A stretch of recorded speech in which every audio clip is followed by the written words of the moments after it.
एक छोटा सा गांव था। उस गांव में सुनील नाम से एक लड़का रहता था। लड़का मध्यम वर्गीय परिवार से था।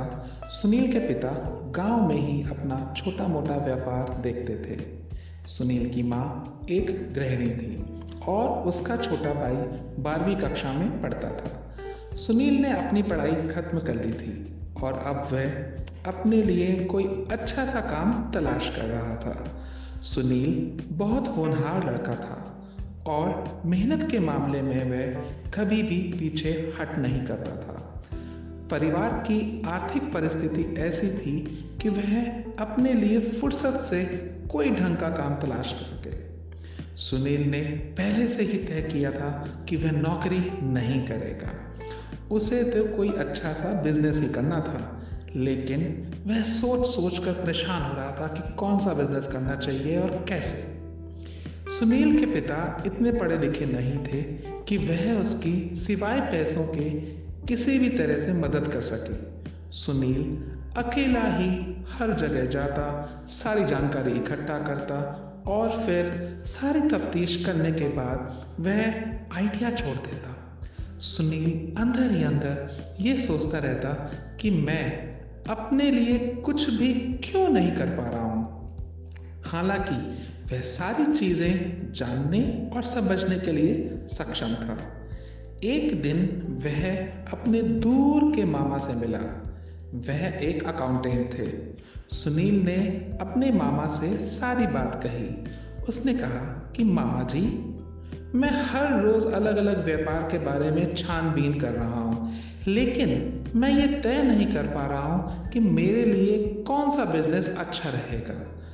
मामा जी ने कहा, देखो बेटा, आजकल बाजार में मंदी बहुत है और इस वक्त किसी भी बिजनेस में ज़्यादा पैसा डालना मुनासिब नहीं है।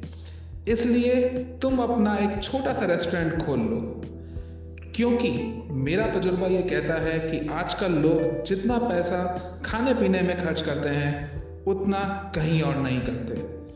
सुनील के दिमाग की बत्ती जली। वह मन ही मन इस काम के लिए तैयार हो गया। घर पहुंचने पर सुनील ने अपने पिता से ये सारी बात कही। उसके पिता भी यह बिजनेस के लिए तैयार हो गए और कुछ ही महीनों में देखते ही देखते सुनील का एक अच्छा सा रेस्टोरेंट बनकर तैयार हो गया। यह रेस्टोरेंट गांव के मुख्य बाजार में था, इसलिए बहुत कम वक्त में ही वहां पर लोगों की आवाजाही शुरू हो गई। सुनील भी बहुत दिल से अपने इस काम को आगे बढ़ाने के लिए लगा हुआ था। सब कुछ बहुत ठीक चल रहा था, मानो सुनील को अपना मनचाहा काम मिल गया हो। एक दिन सुनील की होटल में कुछ लोग खाना खाने के लिए आए हुए थे। देखने से वह लोग अच्छे घर के लग रहे थे।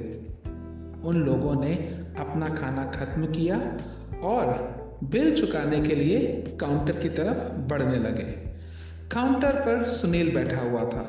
सुनील बहुत देर से इन लोगों को देख रहा था और इनकी बातें भी सुन रहा था।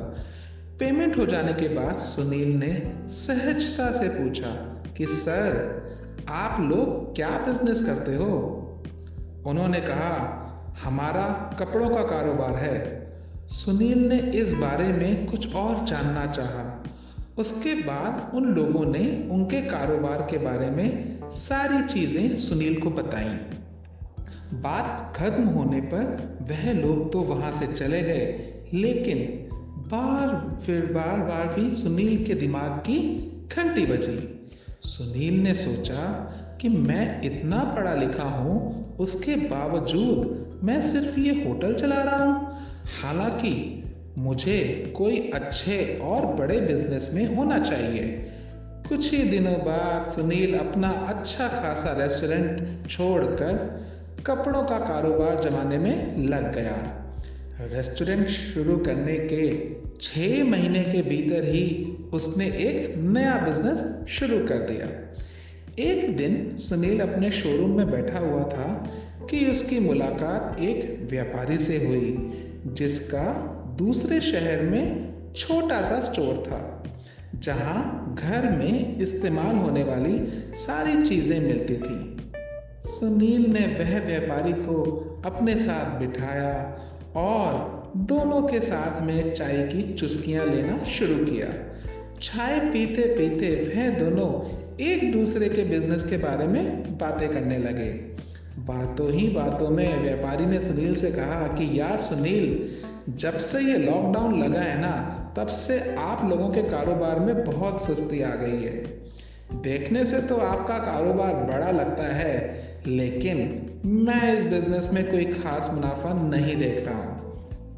और चाय खत्म करते करते उसने सुनील को उसके साथ मिलकर एक नया स्टोर डालने के लिए निमंत्रित कर दिया। सुनील ने कुछ सोचा नहीं सोचा और एक नए बिजनेस के लिए तैयार हो गया। अब सुनील 3 अलग अलग तरह के कारोबार देख रहा था, पर नतीजा यह निकला कि सुनील इन तीनों में से एक भी कारोबार अच्छी तरह से चला नहीं पाया, क्योंकि इतना सब कर लेने के बावजूद भी सुनील अब तक ये नहीं समझ पा रहा था कि उसे करना क्या है। और आखिरकार सुनील को एक सॉफ्टवेयर डेवलपमेंट कंपनी में मामूली सा मुलाजिम बनकर अपनी जिंदगी गुजारनी पड़ी। Thank you.